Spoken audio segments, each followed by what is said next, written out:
Assalamualaikum warahmatullahi wabarakatuh. Nama saya Angelina Rasidin dari Prodi Ilmu Komunikasi kelas C dengan nomor induk mahasiswa 20321185. Di sini saya akan membahas revolusi industri 4.0. Apa itu revolusi industri 4.0? Revolusi industri 4.0 adalah perubahan di mana untuk memproduksi suatu barang memanfaatkan mesin sebagai tenaga penggerak dan memproses. Revolusi industri ini hadir untuk menjawab permasalahan efektivitas dan efisiensi dalam memproduksi suatu barang. Apa yang membedakan revolusi industri 4.0 dengan revolusi industri sebelumnya? Pada revolusi industri 1.0 ditemukan mesin uap yang digunakan untuk memproduksi suatu barang. Dan penemuan ini termasuk penemuan terpenting sepanjang sejarah kehidupan manusia. Dan pada revolusi industri 2.0 itu banyak yang sudah menggunakan tenaga mesin untuk memproduksi barang. Dan mesin juga udah mulai menggantikan tenaga manusia, tenaga hewan, tenaga air, dan tenaga udara untuk memproduksi barang. Revolusi ini terjadi dengan lahirnya lini produksi yang menggunakan ban berjalan yang digerakkan menggunakan listrik. Revolusi industri ketiga adalah saat otomisasi. Dilakukan hampir seluruh dunia dan pada saat ini pun masih banyak negara yang menggunakan industri ketiga ini. Revolusi industri ketiga ini menggeser era industri menjadi era informasi. Perbedaan tersebut berkaitan dengan realitas ekonomi, kondisi sosial, kondisi politik yang berbeda sehingga dibutuhkan solusi yang tepat dan bisa menyesuaikan berbagai sektor. Sejatinya revolusi industri 4.0 ini merupakan perpaduan dari sistem teknologi fisik, digital hingga biologis yang sepenuhnya mengubah cara hidup manusia. Mengapa revolusi industri 4.0 bisa terjadi? Karena belajar pada revolusi-revolusi sebelumnya seperti revolusi 2.0 yang mengandalkan otot dan revolusi 3.0 yang mengandalkan lini produksi yang mengupgrade komputer dengan robot. Lalu ada industri 4.0 yang menggunakan komputer dan robot sebagai dasarnya.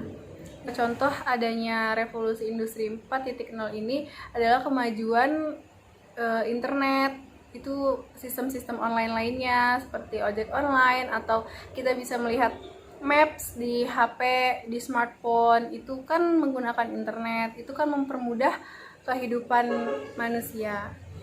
Dampak dari revolusi industri 4.0 ini adalah kurangnya lapangan pekerjaan karena sudah banyak yang menggunakan tenaga mesin sehingga tenaga manusia tidak lagi banyak diberdayakan untuk industri manufaktur sehingga meningkatnya angka pengangguran yang berimbas pada perekonomian. Banyak juga pengusaha yang mengubah model bisnisnya untuk mengikuti perkembangan dan meningkatkan efisiensi dan produktivitas. Strategi untuk menghadapi revolusi industri 4.0 ini, kita harus mengikuti perkembangan zaman dan melek akan teknologi untuk mempermudah kehidupan di masa kini. Dari sistem pendidikan, seharusnya pemerintah memperhatikan pendidikan anak usia dini karena anak usia dini merupakan usia yang emas bagi perkembangan otaknya, sehingga menjadi prasyarat untuk dapat mengikuti pendidikan-pendidikan selanjutnya. Keahlian yang dibutuhkan untuk menghadapi revolusi industri 4.0 ini ada 10.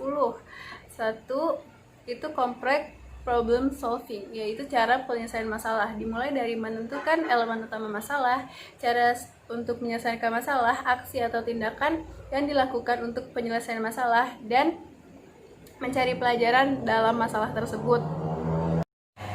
Yang kedua, ada critical thinking atau berpikir kritis, atau adalah berpikir dengan masuk akal, bertujuan yang jelas, beralasan, dan berorientasi pada sasaran.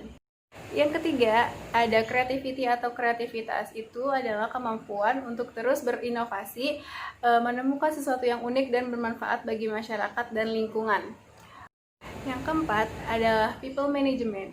Itu adalah kemampuan untuk mengatur, memimpin, dan memanfaatkan sumber daya manusia secara tepat sasaran dan efektif. Yang kelima adalah kerja sama tim, atau orang-orang di luar tim juga bisa.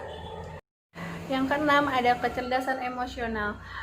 Adalah kemampuan seseorang untuk menerima, mengatur, menilai, dan mengontrol emosi dirinya sendiri dan orang lain di sekitarnya. Ketujuh adalah kemampuan untuk menarik kesimpulan atas situasi yang sedang terjadi dan bisa mengambil keputusan dalam kondisi apapun, termasuk sedang berada di bawah tekanan.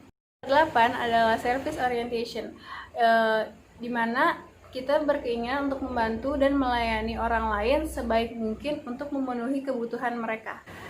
9 adalah negosiasi. Negosiasi adalah kemampuan untuk berbicara, bernegosiasi, dan meyakinkan orang lain dalam aspek pekerjaan. Yang ke-10, kemampuan untuk menyusun secara spontan suatu pengetahuan dengan banyak cara. Itu untuk merespon penyesuaian diri untuk secara radikal merubah tuntutan situasional.